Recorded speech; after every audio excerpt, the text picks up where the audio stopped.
With the new PS5 coming around the corner, swinging out the gates with new and bizarre looking games, I thought I'd look at the franchise that spiced up the furry community with a new tribute.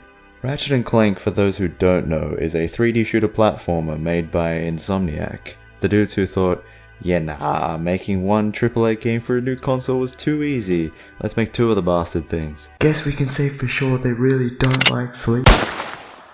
Play as this weird cat thing and his lunchbox on an epic universal adventure, running and gunning across the galaxy to finally put an end to the most evil and heinous thing the universe has ever birthed: capitalism. The series first started way back in 2002 on the PlayStation 2 and established itself as a beloved classic, still going pretty strong to this day.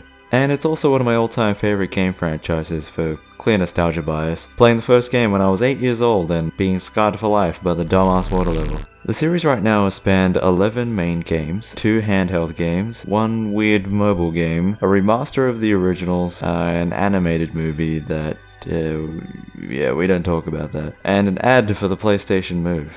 What's the PlayStation Move, you ask?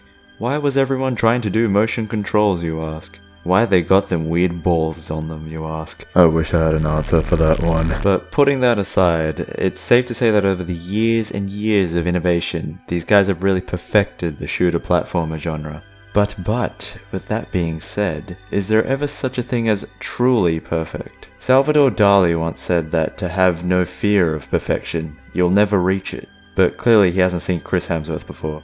Or me, as a matter of fact. So in the spirit of this profound statement, I want to try my best to push the series into bigger and grander things, and essentially improve perfection. Meaning that I'm gonna fix every single one of these piece of shit games, cause they're absolute trash.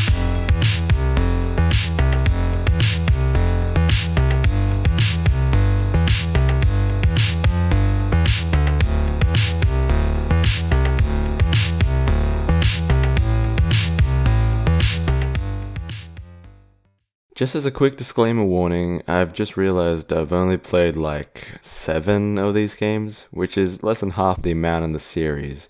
So any ideas that I come up with that are already in a game that I haven't played yet, clearly they stole it from this video. But with how I'm looking to improve the series, the end result would be for a next-gen experience in its main staple gameplay. So I'm excluding themed features like the time mechanics, gravity, whatever the hell this is, and the dimensional stuff the new game looks like it's going to be doing. So with that all out of the way, the first thing to look at is...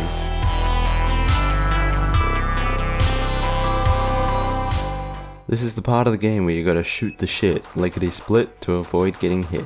You know, to prevent the whole dying thing. And to do this you got melee, dodges, double jumps, boosted jumps, wall jumps, gliding, jetpacking, grappling, shimmying, rockets, blasters, suck, electrifying, pixeling, sheeping, walloping, exploding, annihilating, some other word with ing, and most important of all, not. But with such a magnum assortment of moves and weaponry at your fingertips, you'd think there'd be more situational circumstances to be using all this for. Which brings me to... there is a dull, simple variety of enemies in these games, which for the most part is like...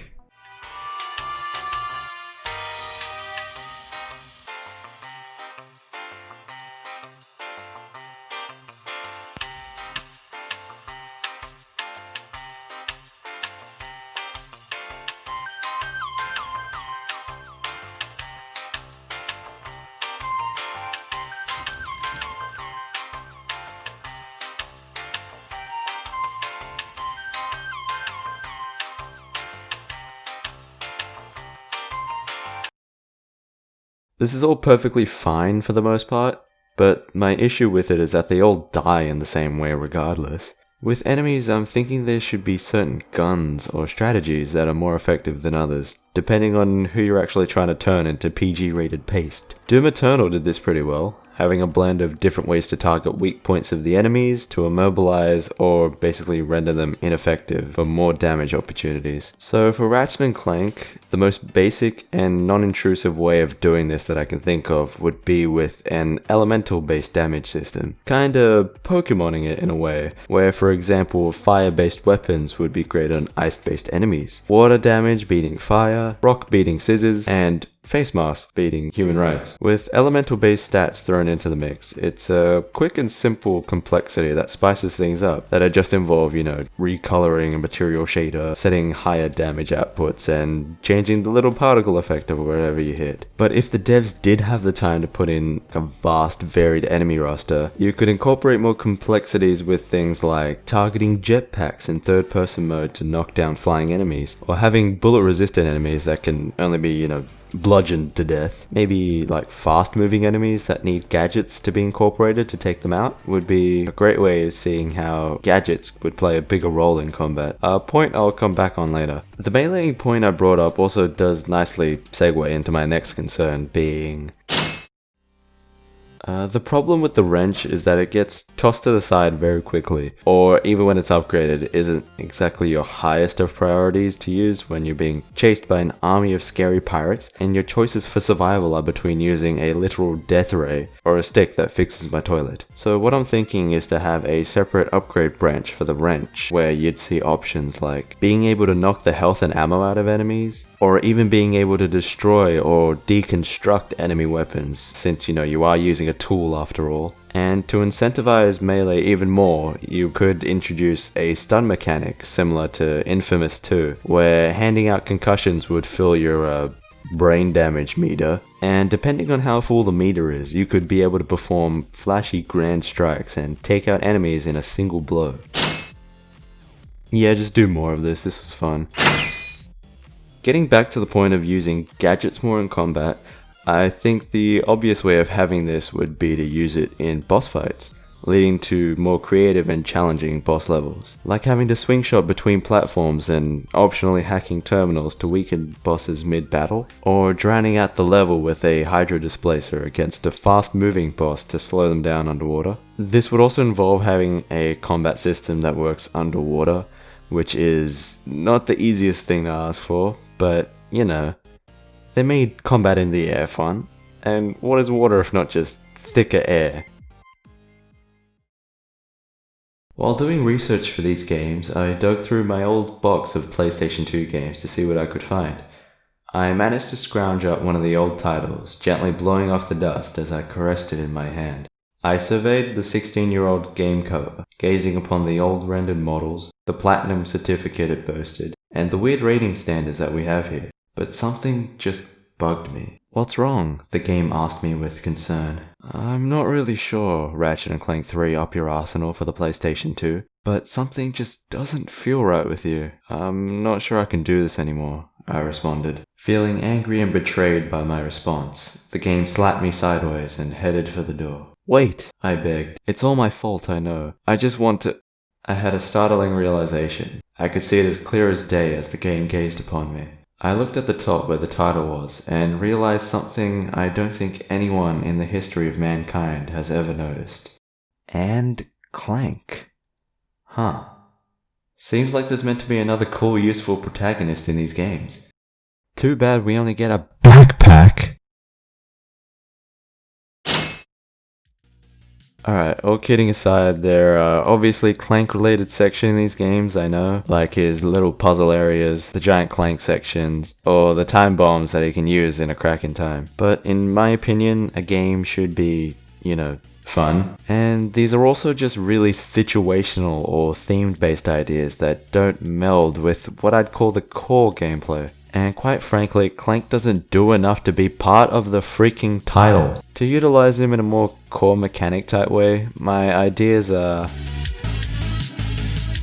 So maybe having crafted items in the game could be a thing, where Clank would create items for you on the fly on your back as you go about your combat scenarios, collecting junk from fallen enemies and such. We'll come back to this point later on, but the next idea to give you is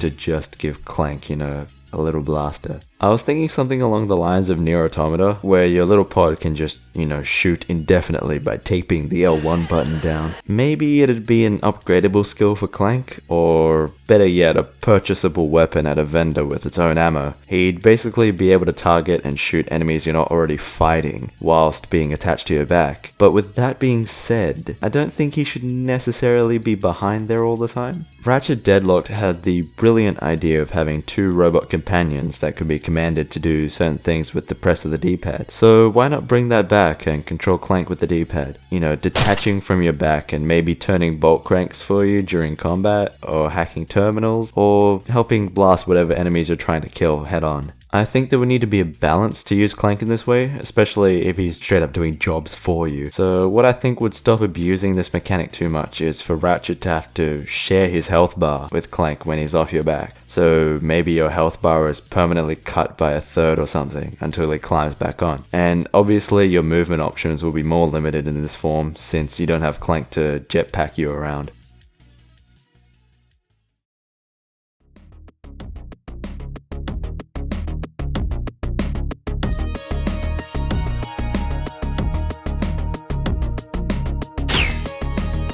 Alright, so here we get into the really experimental ideas that I've come up with, because depending on how this is executed, it could add a whole lot to the gaming experience, or just ruin it completely by unnecessarily complicating this simplicity. But with that being said, I have two methods to go about this.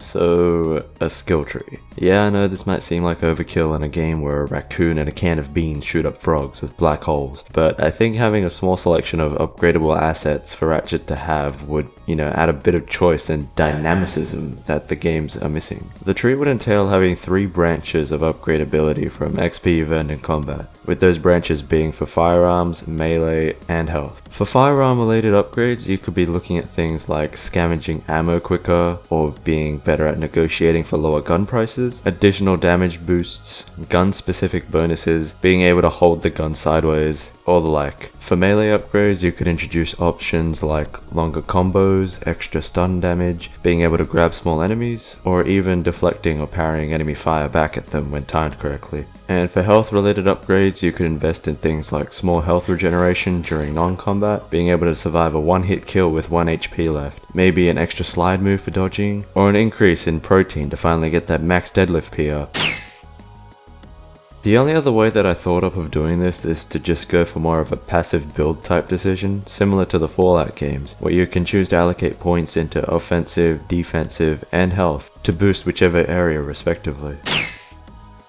Currently the way armor works in the games is that you have to purchase a new set at a vendor every once in a while to make dying not take as long. The general principle is the more expensive the armor is, the less the world hurts you. This is all well and good, but extremely basic. I want there to be more modular decisions made with what armor goes onto your body. So splitting armor into 3 different components, the helmet, chestplate, and legs, each of modular interchangeability, would be the way to go. I remember Size Matters doing something like this, where you could change up your armor and wrench for different styled attacks. So approaching it in a similar way where some armors would increase physical attacks while others would increase your maximum health, and being able to swap and interchange those pieces would advocate different playstyles for many player preferences. On a related side note, I once had this weird dream where in one of these games Clank could supposedly transform into armor for Ratchet. I don't really know what to do with this information, but yeah, just do it. Yeah, bring them back, they were pretty sick. Finally, back to the crafting I was mentioning before. I've recently been playing a lot of Last of Us Part 2, but regardless of how everyone feels about that game, it does do one thing really well.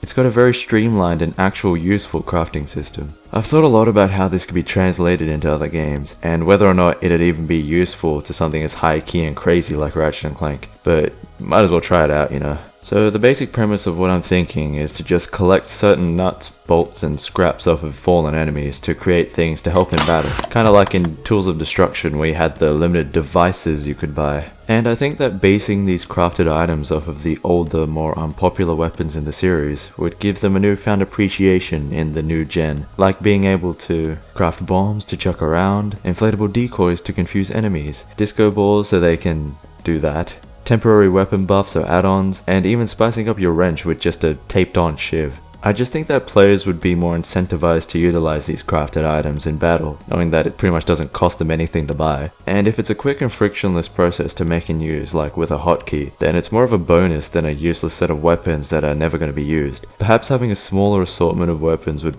kind of balance this all out.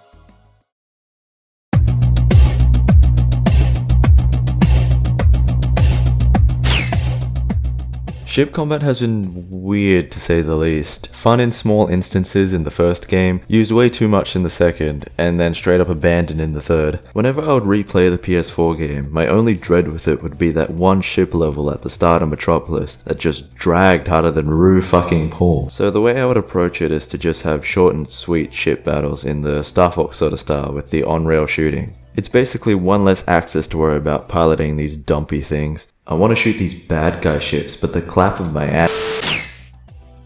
I always like the idea of having some bigger, more open planets to do some exploring in. Ideally a situation where you can fly your ship around and park it at different spots on the map. But being able to do this properly whilst also making the level fun and not sparse would be quite difficult. I'm not really sure how you'd go about incentivizing exploring both on foot and on ship, and making both equally as fun without compromising each other. Something to think about and put on the back burner for now, I think. I do miss the aimless flying loading screens in the old games, especially when your DVD was scratched to all hell and you had to pick up a religion between planets, praying for the level to load after seeing your ship do its 50th barrel roll. According to the PS5 conference, loading screens are basically going to be extinct, so I don't think these will purposely come back, but at least having a hub would be cool. A Crack in Time did this pretty well, having the ship on a 2D plane exploring the given system and going on different little moons and stuff. You know, just bring that back. Also, now that we have better hardware, make the landing animation super quick and just launch Ratchet out of the ship, and maybe smoothly transition to gameplay without any cuts.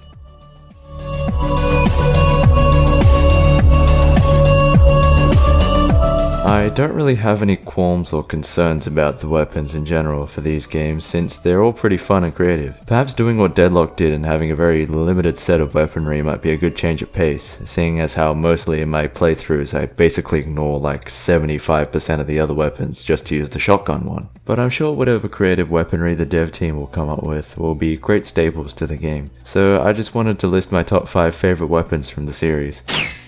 This gun makes things look like 2007 YouTube again, just stunning to look at. You turn things into ducks, which is pretty neat. I like ducks. Hello, my dear. It's Spiderbot Glove.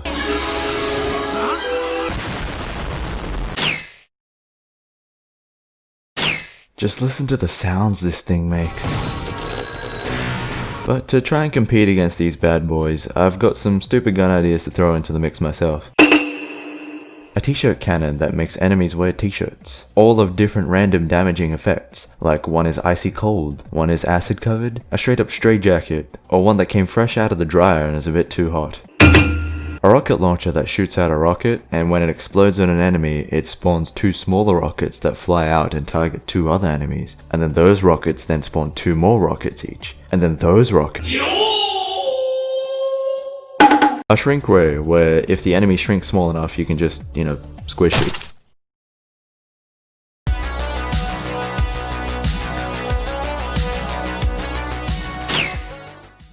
My complaints here are mainly to do with the reboot and how lazy everything seemed to get, with no real heart beneath the pretty exterior. Is it me, or did the animation department just kinda give up? When characters talk to each other on a planet, there is no soul occupying these bodies, they're just dead. Just look at how animated and engaging the old animation is. Who knew?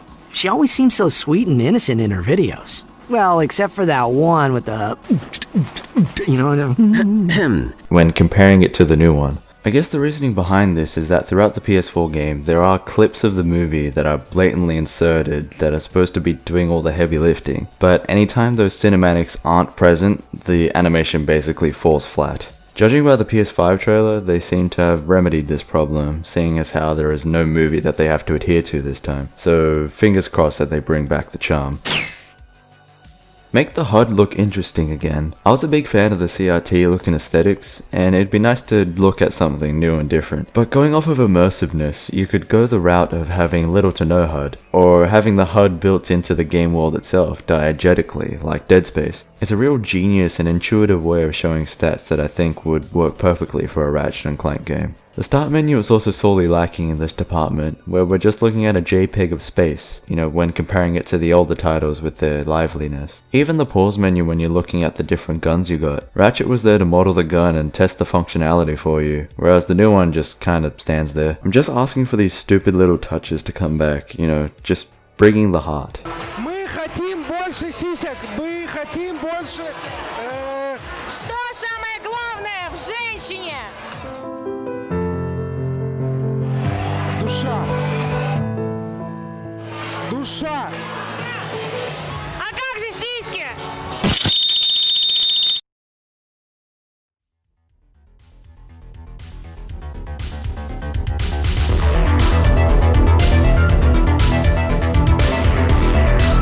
Even with all the things that I've said, I still really love these games, and if none of my suggestions are included even in the slightest, I mean I'm still gonna buy the new games regardless and beat them like 6 times. But Insomniac, just in case you are listening, and disregarded all the BS I've said in this video, here's the 3 real fixes you gotta take home. Number 1, fix the logo.